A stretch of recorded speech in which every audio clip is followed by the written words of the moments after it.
Hello student, आपका हमारे YouTube channel the scholar पर स्वागत है। हम आपको आज इतिहास पढ़ाने जा रहे हैं और उस इतिहास में हम प्रयास करेंगे कि आपको प्रश्नोत्तर टाइप पढ़ाया जाए, जो आपके परीक्षा के लिए और बेहतर हो सकता है। इसका स्तर हम आरओ के स्तर का रखेंगे, यानी हम आपको आरओ के स्तर का ही आज पढ़ाना चाहेंगे। ऐसे ही क्वेश्चन और उनके उत्तर तथा उनके उत्तर का हम आपको थोड़ा उसको विस्तार से बताते चलेंगे। हम ऐसी कोशिश करेंगे, एक अच्छा प्रयास होगा जो आपके परीक्षा उपयोगी हो, वो चीजें आपके यहां तक पहुंच सकें। वे चीजें जब हम उसको डिस्क्राइब करेंगे तो वे केवल आपके उत्तर तक सीमित नहीं रहेंगी, बल्कि हम जब उसको विस्तार देंगे, उसका डिस्क्राइब करेंगे, डिफिनेशन करेंगे, तो उसमें आपको और भी कई तथ्य मिल सकेंगे। हम आज ऐसा भी प्रयास करेंगे। मैं अमरनाथ मिश्र इतिहास शिक्षक हूं और आज आप लोगों के लिए एक अच्छा प्रयास करता हूं या करने की कोशिश करता हूं। देखते हैं आज हमारी जो आप लोगों के पढ़ाने की जो प्रक्रिया है, उसमें हम प्रयास करेंगे कि आपको पाषाण काल और इसके साथ साथ थोड़ा सिंधु सभ्यता के क्वेश्चन, यहां के कुछ क्वेश्चन जो है हम आपको आज बताना चाहेंगे, उस पर कुछ डिस्कशन कराना चाहेंगे। तो आइए हम देखते हैं कि किस तरह के क्वेश्चन बने हैं और क्वेश्चन का उत्तर कौन सा सही है। फिर उसके डिफिनेशन में जाते हैं कि किस किस तरह से ये चीजें इस उत्तर के रूप में स्थापित की जा सकती हैं। देखते हैं यहां तो क्वेश्चन पहला, देखिए पहला क्वेश्चन, मानव द्वारा सर्वप्रथम प्रयुक्त अनाज था कौन सा, है ना। इस प्रश्न का मतलब है कि मनुष्य ने सबसे पहले कौन सा अनाज प्रयुक्त किया या किस फसल का अनाज के रूप में प्रयोग किया था। आपके ऑप्शन में है गेहूं, फिर है चावल, जौ, बाजरा। डियर स्टूडेंट, ये आपका इसमें उत्तर सी सही होगा, जौ। इसमें उत्तर कौन सा सही होगा, जौ।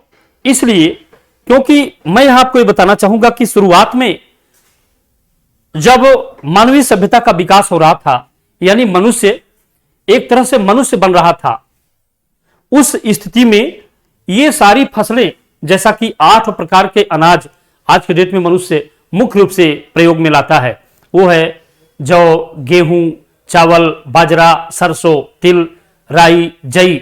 ये इतने प्रकार के अनाज का सामान्यतः उपयोग इस समय होता है, दालों के रूप में अरहर वगैरह का उपयोग।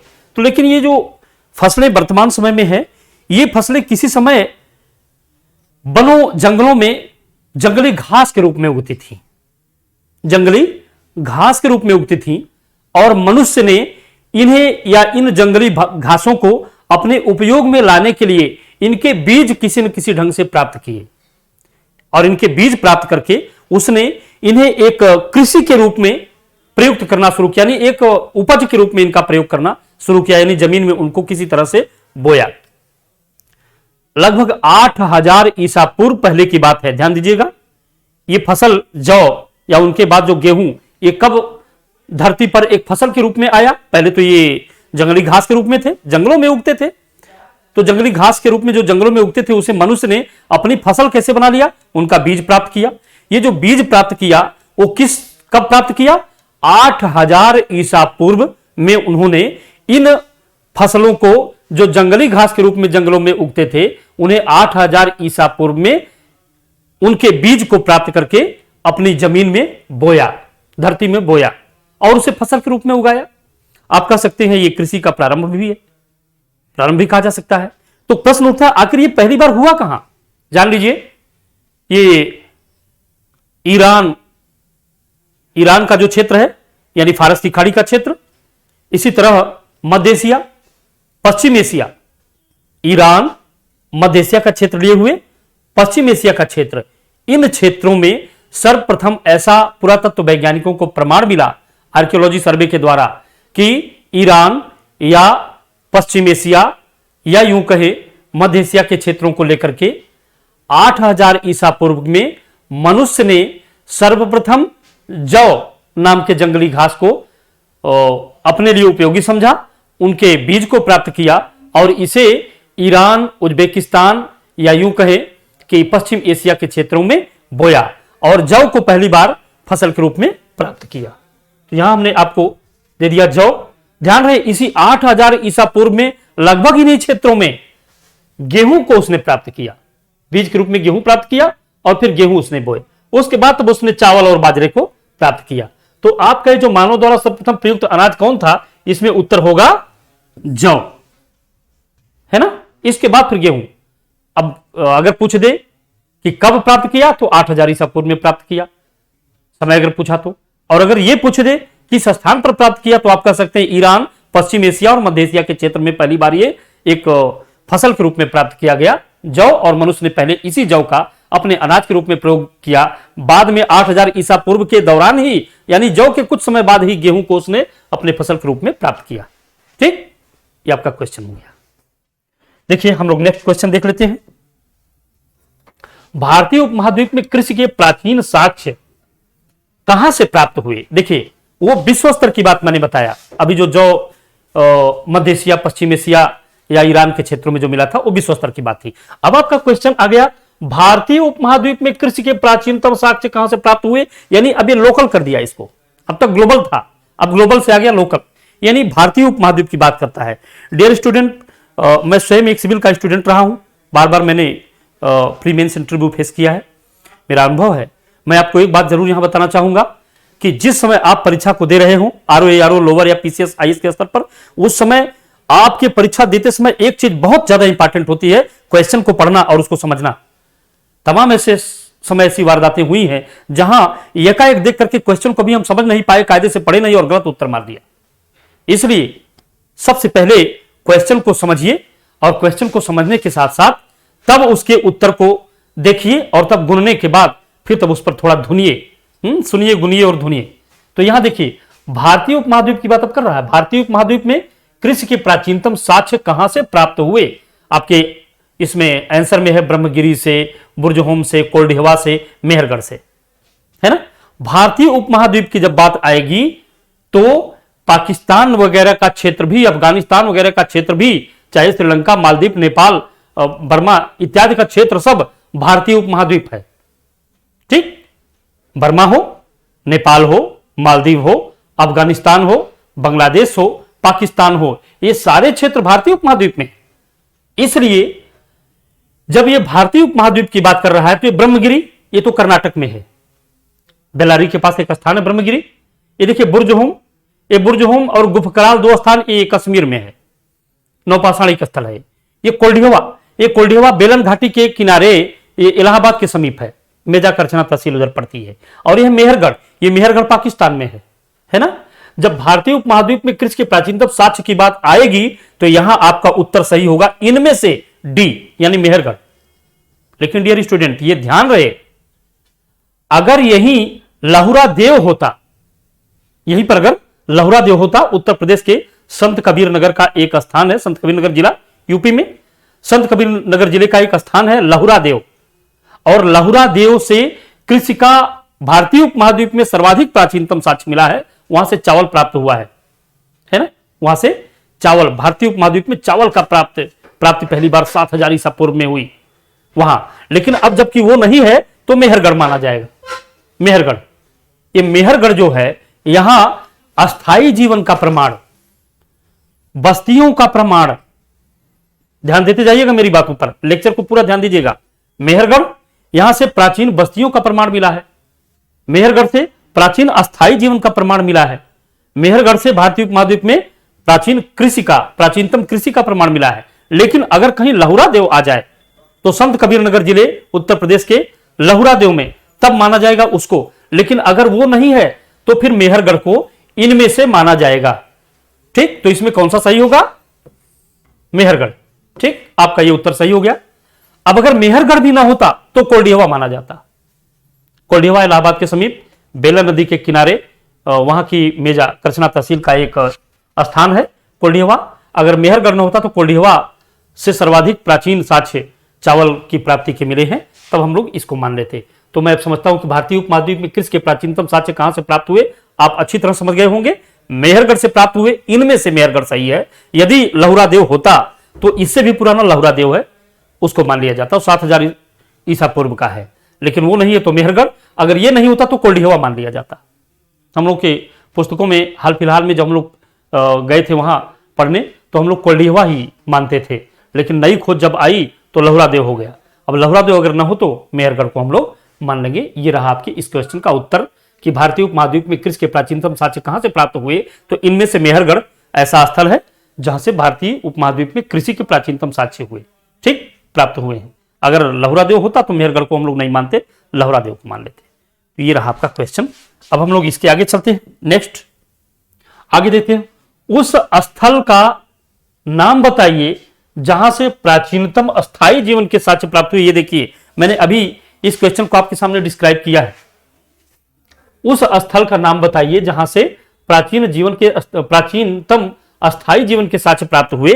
मैंने अभी अभी चर्चा की है और उस चर्चा में मैंने इस चीज को अभी अभी बताया है ना, मेहरगढ़। मैंने कहा भारतीय उपमहाद्वीप में मेहरगढ़ पाकिस्तान में पड़ने वाला एक ऐसा जगह है, एक ऐसा स्थान है जहां से सर्वप्रथम अस्थायी जीवन प्राप्त हुआ। सबसे प्राचीनतम अस्थायी जीवन सबसे पहले मेहरगढ़ पाकिस्तान से प्राप्त हुआ। इसी क्वेश्चन से पहले मैंने अभी इसके बारे में बताया, क्योंकि यहीं से सबसे पहले प्राचीनतम कृषि, यहीं से सबसे पहले प्राचीनतम अस्थायी बस्तियों का प्रमाण मिला। अस्थायी बस्ती बसा करके मनुष्य रहने लगा, नवपाषाणिक स्थल है। और यहीं से प्राचीनतम कृषि की बात आई थी कि प्राचीनतम कृषि यहां से जो है प्राप्त हुई पहली बार। तो आप उस स्थल का नाम बताइए, तो हमने बता दिया कि ये मेहरगढ़ यह स्थान है जिसकी चर्चा हमने इस क्वेश्चन के पहले की थी। यहां भी वही सही है, ठीक। रही बात ये धौलावीरा, किले गिल मोहम्मद, कालीबंगा, तो देखिए मेहरगढ़ अगर ना होता तो किले गिल मोहम्मद मारा जाता। चारों ऑप्शन देखते जाइए। अगर मेहरगढ़ ना होता तो किले गिल मोहम्मद तभी मान लिया जाता, किले गिल मोहम्मद भी वहीं पर है, ठीक। और किले गुल मोहम्मद ना होता तो कालीबंगा मान लिया जाता। यानी भी क्रम मिलाने के लिए अगर आपको दे दे तो क्रम कैसे मिलाएंगे आप?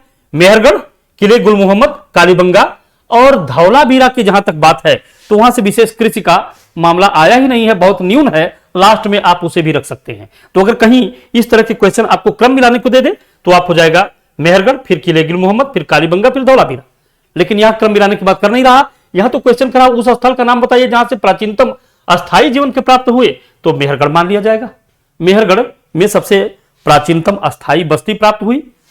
मेहरगढ़ से भैंस के प्रमाण भी मिले हैं, भैंस पाए जाने के भी प्रमाण मिले हैं। मेहरगढ़ से प्राचीनतम कृषि का प्रमाण भी मिला है। तो अस्थायी जीवन यही होता है जहां अस्थायी बस्ती बसा के रहें, कृषि करें, पशुपालन करें इत्यादि, इसलिए इसमें मेहरगढ़। लेकिन कहीं इसको साक्ष्य मिलाने के लिए दे दे तो मेहरगढ़ के बाद किले गुल मोहम्मद, ये भी पाकिस्तान में है। फिर ये रहा कालीबंगा, ये राजस्थान के गंगानगर जिले में है। उसके बाद धौलावीरा, ये कच्छ की खाड़ी में है। ये भारतीय उपमहाद्वीप के स्थल रहे। आगे हम लोग देख लेते हैं इसके बाद का क्वेश्चन। ये अगला क्वेश्चन है, राख का टीला निम्नलिखित में से किस नवपाषाणिक स्थल से प्राप्त हुआ? राख का टीला की बात हो रही है। बुधिहाल, संगनकल्लू, कोल्डिहवा और ब्रह्मगिरी, इतने स्थान प्राप्त हुए। देखिए इनमें से कौन सा सही माना जाएगा? इसमें से सही है ये संगनकल्लू। राख का टीला निम्नलिखित में से किस नवपाषाणिक स्थल से प्राप्त हुए हैं? तो उसमें आप कहेंगे संगनकल्लू। बिंद की पहाड़ियों में जो संगनकल्लू, आगे आप जाकर के बिंद नदी पार करके आप जाएंगे तो उसमें देखेंगे आप, ये संगनकल्लू एक ऐसा स्थल है जहां से राख का टीला, राख का ढेर प्राप्त हुआ है, ठीक। एच.डी. संकालिया ने इस स्थल की खोज की थी और इस स्थल को खोज कर उन्होंने बताया था कि संगनकल्लू जहां से सबसे ज्यादा राख का ढेर, राख का टीला प्राप्त हुआ। अब रही ब्रह्मगिरी, ये ब्रह्मगिरी कर्नाटक में है ना। ब्रह्मगिरी ये ताम्रपाषाणिक स्थल है, ठीक। यहां से महापाषाण भी प्राप्त हुए हैं। कोल्डिहवा, अभी इसकी चर्चा हुई है। कोल्डिहवा इलाहाबाद में पड़ता है और वहां से कृषि का प्रमाण मिला है। पहले चावल, सबसे प्राचीनतम चावल का साक्ष्य यहीं से माना जाता था, लेकिन अब ऐसा नहीं है। अब तो लहुरादेव को मान लिया जाता है, या लहुरादेव ना रहे तो मेहरगढ़ को मान लिया जाता है। बुधिहाल, यह भी नवपाषाणिक स्थल है, यह भी कर्नाटक में है। तो इस प्रकार से ये चीजें आपके सामने इतनी है। राख का टीला कहां से प्राप्त हो, तो आप सीधे सीधे संगनकल्लू को मार लेंगे। शेष सारे राख के टीले से संबंधित है ही नहीं, बल्कि ये महापाषाणिक है, ये चावल से संबंधित है जो कि इलाहाबाद के समीप है। और ये बुधिहाल भी इसी तरह नवपाषाणिक स्थल है। ये रहे आपके सामने, ठीक। क्वेश्चन को समझते जाइए और आगे बढ़ते जाइए। अगला देखिए, विंध्य क्षेत्र के किस शैलाश्रय से सर्वाधिक मानव कंकाल प्राप्त हुए? विंध्य क्षेत्र के किस शैलाश्रय से सर्वाधिक मानव कंकाल प्राप्त हुए? आपके सामने विकल्प है घघरिया, मुरहना पहाड़, बगही खोर और लेखहिया। देखिए ये आपके सामने चार ऑप्शन हैं। चारों ऑप्शन में आपका उत्तर है लेखहिया। ठीक, इसलिए क्योंकि विंध्य क्षेत्र में बहुत व्यापक आर्कियोलॉजिक सर्वे के लोगों ने खोज किया था। विंध्य क्षेत्र के पहाड़ों में बहुत ज्यादा आर्कियोलॉजिक सर्वे के लोगों ने प्राप्त किया था। अमेरिका के ऑर्गेन विश्वविद्यालय के मिस्टर लुकास, अमेरिका के ऑर्गेन विश्वविद्यालय अमेरिका में है, उसके जो प्रोफेसर थे मिस्टर एच.डी. लुकास ने लेखहिया से 27 मानव कंकाल प्राप्त किए हैं। यहां से उन्होंने लेखहिया से मिस्टर लुकास ने कितने प्राप्त किए मानव कंकाल? लुकास इन्होंने 27 मानव कंकाल प्राप्त किए। इतना मानव कंकाल यहां पर मिला है, इसलिए यह स्थान बड़ा प्रसिद्ध है और आपको इसे विधिवत जान लेना चाहिए। क्वेश्चन भी काफी इंपॉर्टेंट है। लेखहिया एक ऐसा स्थल है जहां से मिस्टर लुकास, जो ओरेगन विश्वविद्यालय अमेरिका के प्रोफेसर थे, इन्होंने 27 मानव कंकाल प्राप्त किया है। ठीक, ये बगाई खोर, मुरना पहाड़, घघरिया ये नहीं, बल्कि लेखहिया आपका एक ऐसा स्थल है जो विंध्य क्षेत्र में स्थित शैलाश्रय है और वहां से ओरेगन विश्वविद्यालय के मिस्टर लुकास ने 27 मानव कंकाल प्राप्त किए थे। चलिए हम लोग नेक्स्ट अगला क्वेश्चन देख लेते हैं। भारतीय पुरातत्व का जनक किसे कहा जाता है? क्वेश्चन बड़ा अच्छा, बड़ा दमदार है, कई बार परीक्षाओं में आया भी है। भारतीय पुरातत्व का जनक किसे कहा जाता है? इसमें आपका उत्तर सही है mister Alexander Cunningham. Alexander Cunningham ये भारतीय पुरातत्व के जनक कहे जाते हैं। जान लीजिए क्यों। 1861 में भारतीय पुरातत्व विभाग बनाया गया। कब? 1861 में भारतीय पुरातत्व विभाग बनाया गया और 1861 में जब भारतीय पुरातत्व विभाग बना तो उस समय मिस्टर अलेक्जेंडर कनिंघम भारत में एक सैन्य अधिकारी थे। बंगाल सरकार के या बंगाल में इंजीनियरिंग कोर के ये सैनिक थे। बंगाल सरकार में या बंगाल की सेना में इंजीनियरिंग कोर के ये एक अधिकारी थे मिस्टर अलेक्जेंडर कनिंघम। और जब वहां से रिटायर हुए तो इन्होंने जिस समय 1861 में भारतीय पुरातत्व सर्वे बना उसका इन्हें अध्यक्ष बनाया गया, अलेक्जेंडर कनिंघम को। इसलिए भारतीय पुरातत्व सर्वेक्षण विभाग का प्रथम अध्यक्ष होने के नाते मिस्टर अलेक्जेंडर कनिंघम, जो पूर्व में सैन्य अधिकारी थे, बंगाल रेजिमेंट में इंजीनियरिंग कोर के एक अधिकारी हुआ करते थे, रिटायर होने के बाद जब ये इंडियन एक आर्कियोलॉजिक सर्वे के फर्स्ट चीफ बने, फर्स्ट डायरेक्टर बने, महानिदेशक बने उसके, तो इसी कारण से इन्हें भारतीय पुरातत्व का जनक कह दिया जाता है। ध्यान रहे। इसमें एक चीज और भी आप जानिएगा। नीचे आते हैं जॉन मार्शल, इनके बारे में भी हम लोग जानते चले। आगे चलकर के 1871 में भारतीय पुरातत्व विभाग को सरकार के एक विभाग के रूप में केंद्रित कर दिया गया। सरकार के एक विभाग के रूप में उसको केंद्रित कर लिया गया। अर्थात 1861 में स्थापित भारतीय पुरातत्व विभाग 1871 यानी 10 साल आते आते इसको भारत सरकार का एक विभाग बना दिया गया। और भारत सरकार का एक विभाग बना करके जब उसमें लॉर्ड कर्जन का समय आया तो 1902 में लॉर्ड कर्जन ने इस भारतीय पुरातत्व विभाग का महानिदेशक या यूं कह दीजिए अध्यक्ष जॉन मार्शल को बना दिया।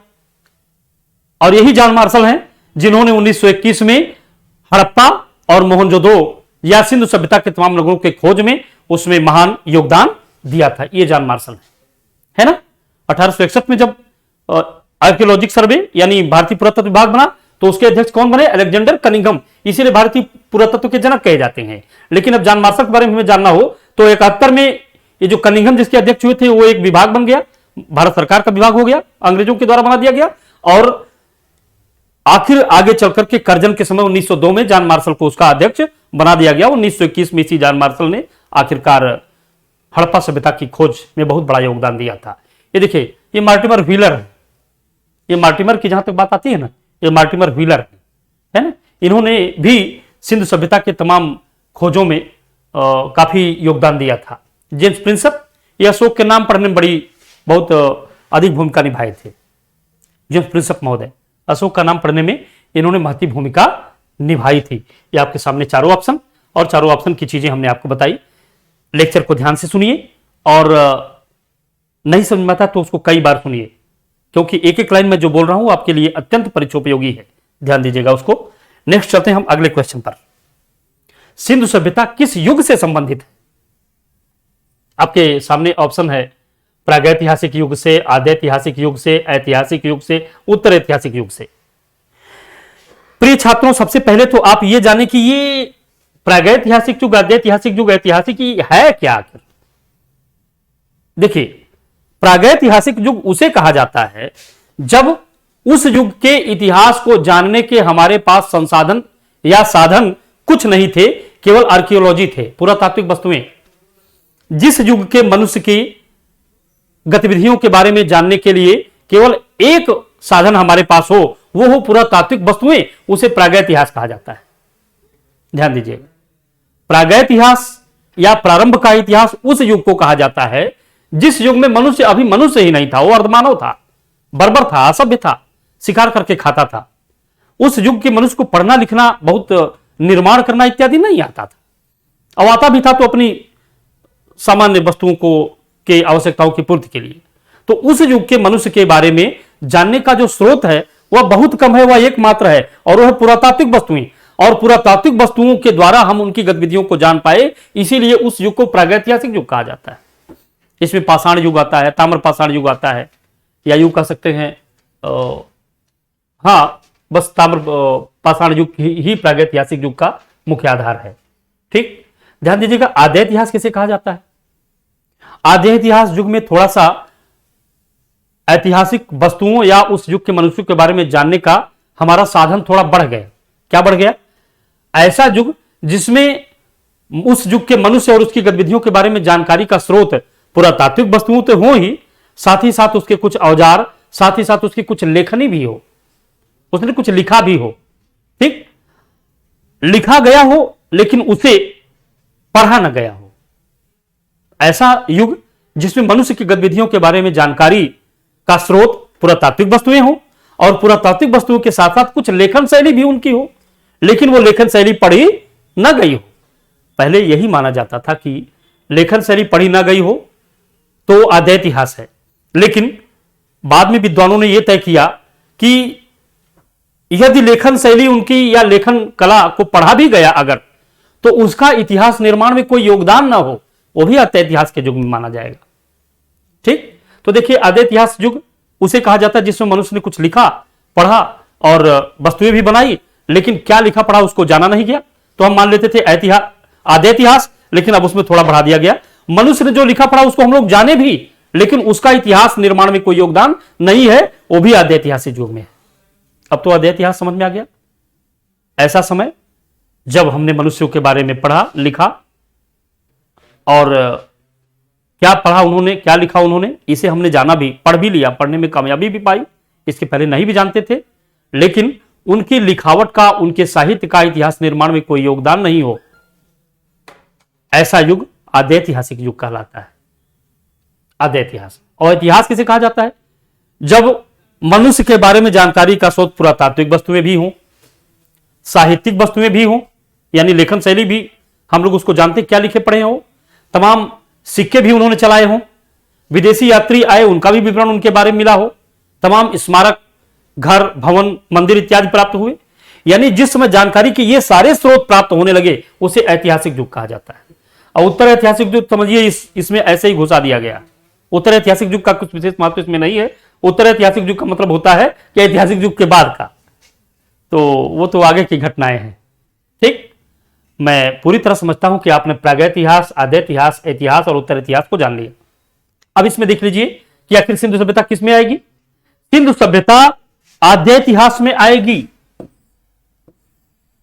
क्यों आद्य इतिहास में आएगी? क्योंकि सिंधु सभ्यता की जानकारी का स्रोत पुरातात्विक है। साथ ही साथ सिंधु सभ्यता के लोगों की लिपि भी प्राप्त हुई है। 64 मूल लिपियां प्राप्त हुई हैं। 64 मूल लिपि प्राप्त हुई है और वो बाएं से बाएं बिना कलम उठाए लिखी गई है। उसको गोमूत्रिका पद्धति कहा गया है, पिक्टोग्राफ कहीं के उसको ब्रूडोफ्रेस्टन लिखा गया है, ब्रूडोफ्रेस्टन।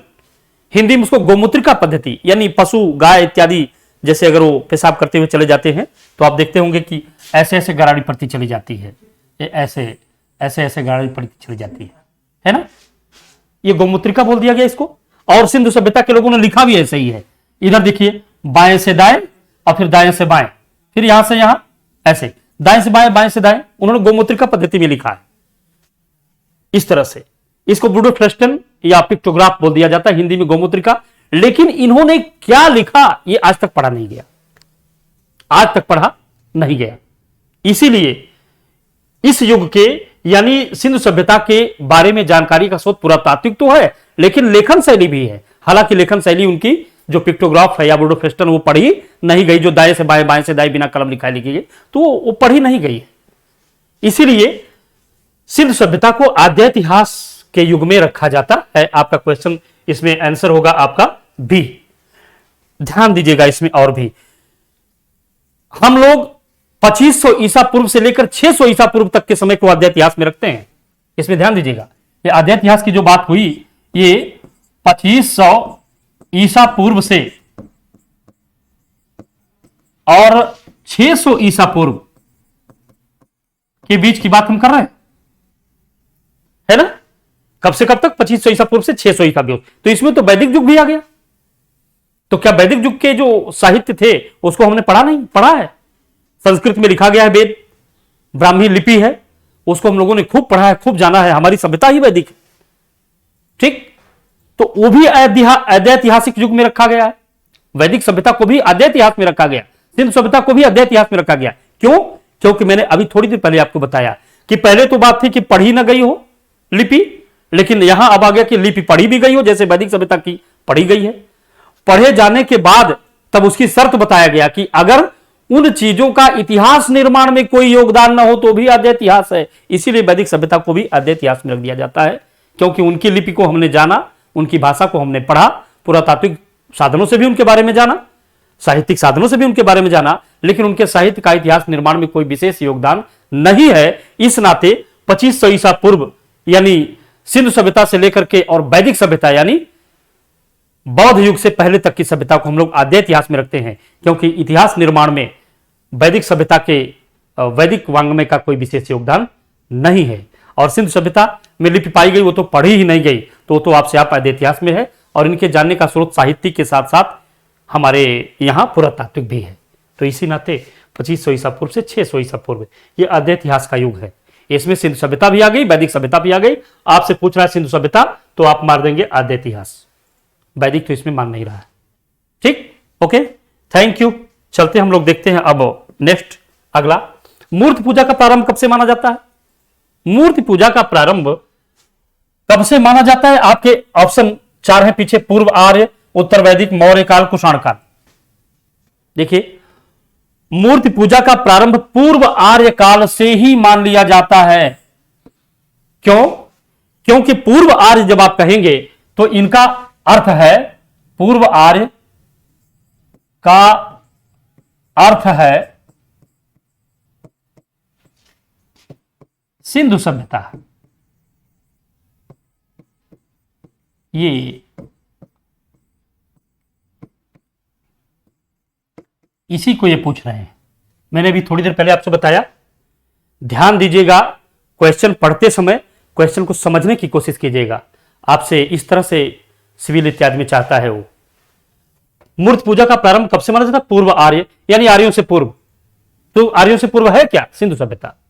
सिंधु सभ्यता में आप मूर्ति पूजा का बेहतरीन ढंग से अवलोकन कर सकते हैं। क्यों? क्योंकि सिंधु सभ्यता में सबसे पहले हड़प्पा से ही माता देवी की प्रतिमा मिली है। मोहनजोदड़ो से एक योगी मूर्ति, एक सील पर योगी मूर्ति प्राप्त हुई है जो ध्यान मुद्रा में है। उनके बाएं और दाएं आसन के नीचे कुछ पशुओं के चित्र बने हैं, ठीक। जैसे दाएं हाथी चीता और बाएं गैडा भैंसा, ये चित्र बना है। तो यहां पशुपति शिव का भी चित्र मूर्ति है, और इसी तरह से मातृ देवी की भी मूर्ति प्राप्त हुई है, और इनका बाकायदा पूजा होता था। योगी मूर्ति को तो जॉन मार्शल ने आदि शिव कहा है। अधिक से अधिक मातृ देवी की प्रतिमा मिली, इसलिए कहा जाता है कि सिंधु सभ्यता में मातृ देवी की पूजा की जाती थी और मातृ प्रधान संस्कृति थी। तो मूर्ति पूजा की बात अगर आए तो आर्य लोगों के आने से पहले ही भारत में मूर्ति पूजा प्रचलन में थी, यानी पूर्व आर्य अर्थात सिंधु सभ्यता में ही मूर्ति पूजा प्रारंभ में थी। रही बात उत्तर वैदिक काल, ये सब तो मूर्ति पूजा के वो हैं ही। मौर्य काल, कुषाण काल, कुषाण काल आते आते तो भगवान बुद्ध की मूर्तियां बनाकर तक के पूजा जाने लगा था। ठीक, ये आपके सामने। अगला देखते हैं, सिंधु घाटी सभ्यता जानी जाती है। क्वेश्चन को समझिएगा। सिंधु घाटी सभ्यता जानी जाती है किसके लिए? अपने नगर नियोजन के लिए, मोहनजोदड़ो हड़प्पा के लिए, अपने कृषि संबंधी कार्यों के लिए, अपने उद्योगों के लिए, किसके लिए जानी जाती है? इसमें कह रहे हैं 1 और 2, 2 और 3, 3 और 4, उपरोक्त में से सभी, है ना? किसको इसमें से मान लिया जाए? ध्यान दीजिएगा, सिंधु सभ्यता जानी जाती है इनमें से सभी, है ना? ये आपका उत्तर सही हो जाएगा। कैसे? ये मैं डिस्क्राइब कर दे रहा हूं। सिंधु सभ्यता विशेष रूप से अपने नगर नियोजन के लिए जानी जाती है। विशेष रूप से सिंधु सभ्यता अपने नगर नियोजन के लिए जानी जाती है। लेकिन साथ ही साथ अगर हम देखें तो मोहनजोदड़ो एवं हड़प्पा ये पहला ऐसा स्थल है जहां ये खोज के रूप में सबसे पहले हड़प्पा मोहनजोदड़ो प्राप्त हुए। तो इनके लिए भी तो सिंधु सभ्यता जानी जाती है। यानी सिंधु सभ्यता प्रकाश में ही तब आई जब हड़प्पा नामक नगर की खोज हुई, उसके बाद मोहनजोदड़ो नामक नगर की खोज हुई।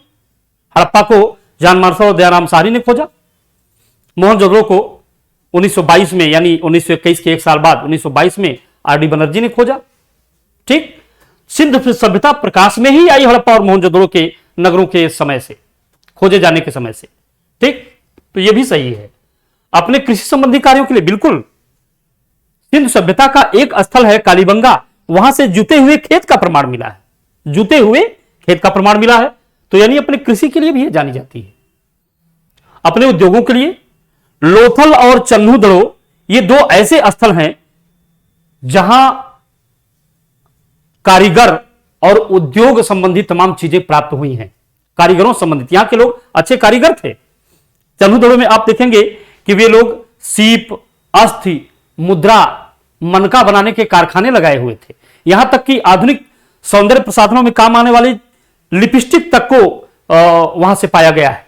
चन्हूदड़ो से लिपस्टिक पाई गई, चन्हूदड़ो से मुद्रा, मनका, सीप, अस्थि इत्यादि के, यानी अस्थि माने हड्डी इत्यादि के सामान बनाने के कारखाने प्राप्त हुए।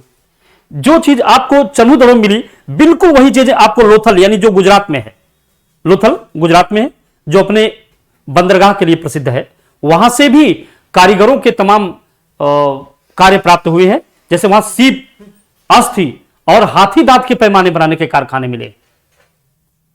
तो लोथल और चन्हूदड़ो 2 उद्योग वाले क्षेत्र हैं, इनके लिए भी जानेंगे। तो यानी सिंधु सभ्यता अपने नगर नियोजन, मोहनजोदड़ो और हड़प्पा अपने कृषि संबंधी कार्य और अपने उद्योग सबके लिए जानी जाती है। इसीलिए कहा गया उपरोक्त में से सब सही है।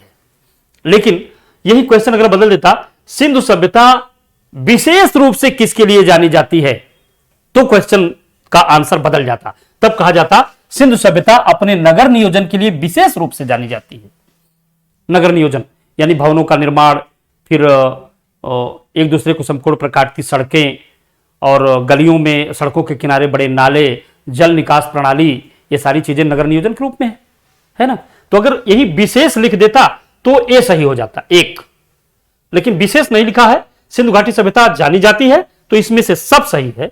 इसलिए यहां आप नगर नियोजन, हड़प्पा मोहनजोदड़ो, कृषि संबंधी कार्य, उद्योग सब बिल्कुल मार देंगे और डी क्वेश्चन सही हो जाएगा, डी आंसर सही हो जाएगा, उपरोक्त सभी। आशा है प्रिय छात्रों आपको समझ में आ रहा होगा, और आप आगे तब देख लें हम लोग इसकी। अगला क्वेश्चन है, दधेरी एक पार्वती हड़प्पा पुरास्थल है। दधेरी की चर्चा हो रही है। दधेरी एक पार्वती यानी बाद वाला, हड़प्पा के बाद वाला पूरा स्थल है। कहां का है? इस विकल्प से तो लगता है कि ये पूछना चाह रहे हैं कि कहां है ये दधेरी। एक पार्वती, पार्वती मतलब होता है बाद वाला। हड़प्पा पूरा स्थल, हड़प्पा पूरा स्थल के बाद वाला यानी हड़प्पा सभ्यता के बाद वाला स्थल की बात यहां कर रहे हैं, है ना। क्या कर रहे हैं कि जम्मू में है कि पंजाब में है कि हरियाणा में है कि उत्तर प्रदेश में है? ध्यान दीजिएगा, ये पंजाब में है ना, पंजाब में है। आपका आंसर इसमें बी सही है, क्योंकि यहां पर चित्रित धूसर मृदभांड, चित्रित धूसर मृदभांड यानी ऐसे मिट्टी के बर्तन पाए गए जिन पर थोड़ा धुंधला धुंधला चित्र बनाया गया है या उनको पेंट किया गया है ऐसा। और ये सभ्यता, ये जो चित्र धूसर मृदभांड है, ये आर्य सभ्यता के प्रतीक हैं, आर्य सभ्यता की पहचान है।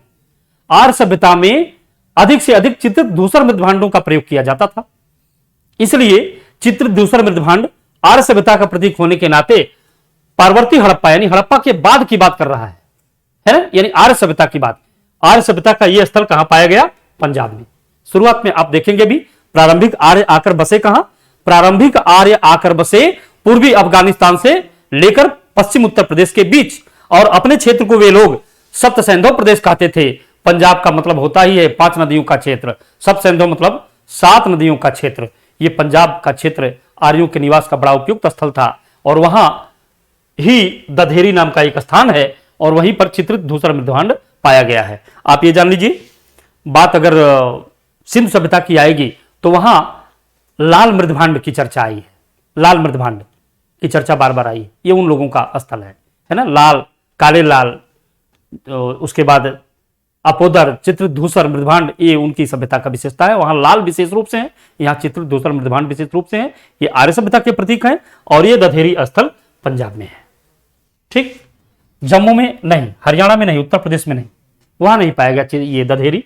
इन सब जगहों पर दूसरे दूसरे स्थल पाए गए। जम्मू में गड्ढे के आवास वाला एक नौपाषाणी का स्थल मिला है, गर्तावास है ना, वो बुर्जहोम में मिला है। और गुफकराल इसी तरह से वहां एक स्थान है, बुर्जहोम और गुफकराल, वहां गर्तावास पाया गया। ठीक, तो ये वहां पर है। हरियाणा में जो है एक राखीगढ़ी नाम का स्थल है, जो बहुत बड़ा स्थल है, सिंधु सभ्यता का सबसे बड़ा स्थल यहाँ हरियाणा में राखीगढ़ी। और उत्तर प्रदेश में भी सिंधु सभ्यता से और अन्य सभ्यताओं से संबंधित स्थल हैं, खासकर आलमगीरपुर उत्तर प्रदेश के मेरठ में है, और वो सिंधु सभ्यता का सबसे पूर्वी भाग है, सबसे पूर्वी नगर है, उत्तर प्रदेश में है। ये सारी चीजें आपके सामने हैं। आइए हम अगले क्वेश्चन पर चलते हैं।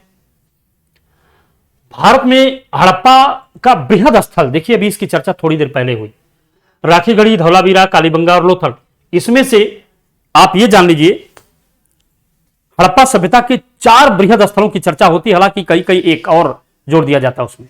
4 बृहद स्थलों की चर्चा होती है, और 4 बृहद स्थलों की बात जब आए तो उसमें बृहद स्थल माने बहुत विशाल स्थल जो 4 हैं, उसमें जान लीजिएगा राखीगढ़ी आपके सामने है, यही सही भी हो गया है ना, ये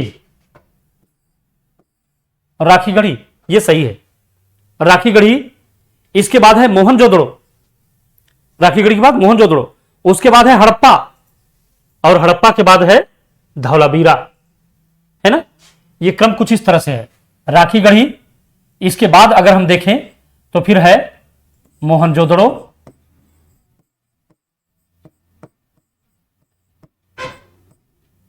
और उसके बाद है हड़प्पा,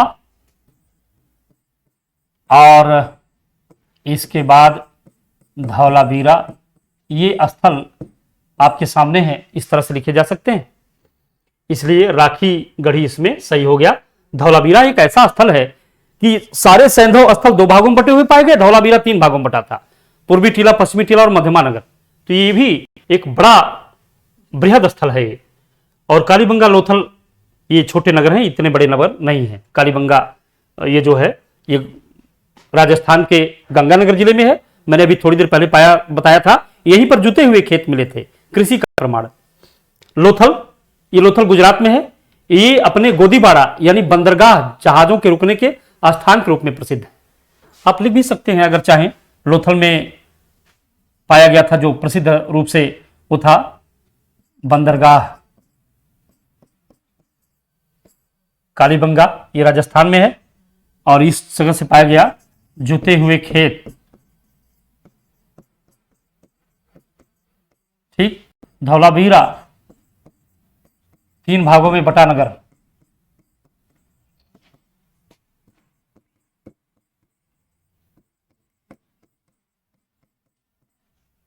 ये आपके सामने। ठीक, नेक्स्ट हम देखते हैं अगला। हड़प्पा कालीन स्थलों में अभी तक किस धातु की प्राप्ति नहीं हुई? तांबा, स्वर्ण, चांदी, लोहा, किस धातु की प्राप्ति नहीं हुई? प्रिय छात्रों, बड़ा आसान है, लोहा। क्योंकि जब आप हड़प्पा सभ्यता पढ़ेंगे तो उसमें आपको तांबा, स्वर्ण, चांदी तीनों मिलेंगे। तांबा, स्वर्ण, चांदी, ये तीनों मिलेंगे हड़प्पा में। ठीक, तांबा तीन दोनों मिला कांसा बनाया गया था, इसीलिए हड़प्पा सभ्यता को कभी कभी कांस्यकालीन सभ्यता ही कह दिया जाता है। तांबा और टिन मिला करके कांसा बना था, तो कांस्यकालीन सभ्यता बन गई थी वो। तो ये तांबा है ही।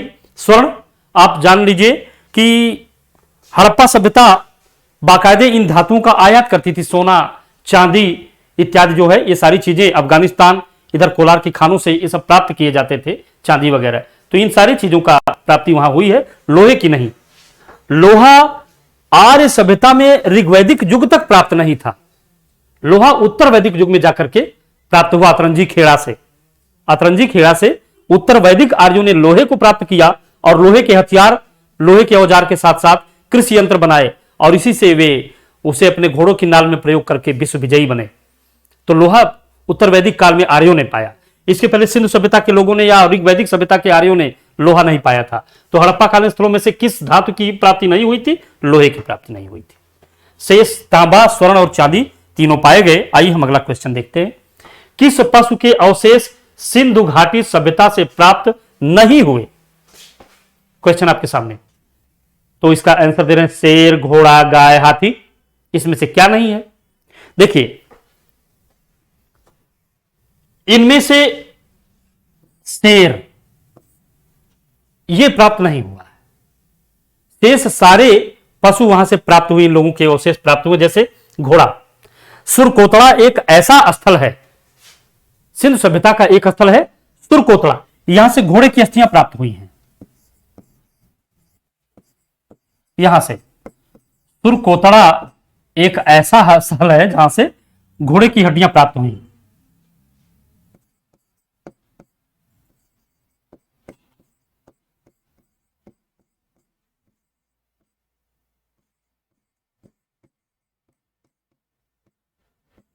घोड़े की हड्डियां मिली। ठीक, रही बात गाय और हाथी की, लोथल से हाथी के दांत प्राप्त हुए। साथ ही साथ मोहनजोदड़ो एक ऐसा स्थल है जहां से एक पशुपति शिव की मूर्ति, मैंने भी कुछ देर पहले बताया है, पशुपति शिव की मूर्ति प्राप्त हुई। पशुपति शिव की मूर्ति के दाहिने तरफ, उनके आसन के नीचे दाहिने तरफ हाथी और चीता दोनों पशु प्राप्त हुए, है ना। आप यहां लिख सकते हैं,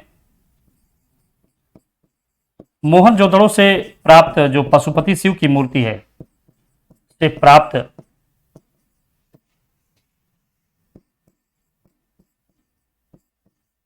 शिव की मूर्ति के दाहिने तरफ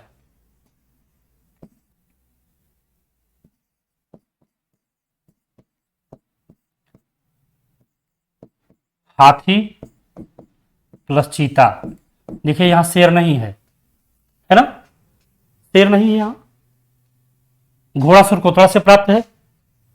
गाय, सांड की प्राप्ति वहां बहुत हुई है, तो सांड बिना गाय के आया नहीं होगा ना राजन सर। यानी ये गाय भी प्राप्त हुई है, सुरकोतड़ा से घोड़े की अस्थियां प्राप्त हुई है, हाथी मोहनजोदड़ो से प्राप्त शिव की मूर्ति के दाहिने हाथी है। शेर प्राप्त नहीं हुआ है, तो आपका आंसर ए हो जाएगा। यानी यहां से सिंधु सभ्यता से शेर का अवशेष नहीं मिला है, शेष इनमें से सभी पशुओं का अवशेष मिला है। आगे हम लोग देख लेते हैं next.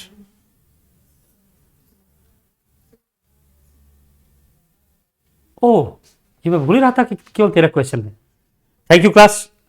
Dear student, I think मैंने जहां तक संभव हुआ आपको आपकी परीक्षोपयोगी चीजों को डिस्क्राइब किया, उसको बताया। इसी तरह से हम अन्य क्लास में आपको सारी चीजें डिस्क्राइब करते हुए, क्वेश्चन आंसर को हल करते हुए और आपके परीक्षा के लिए विशेष उपयोगी चीजों को बताते रहेंगे। आज इतना ही। Okay, thank you class.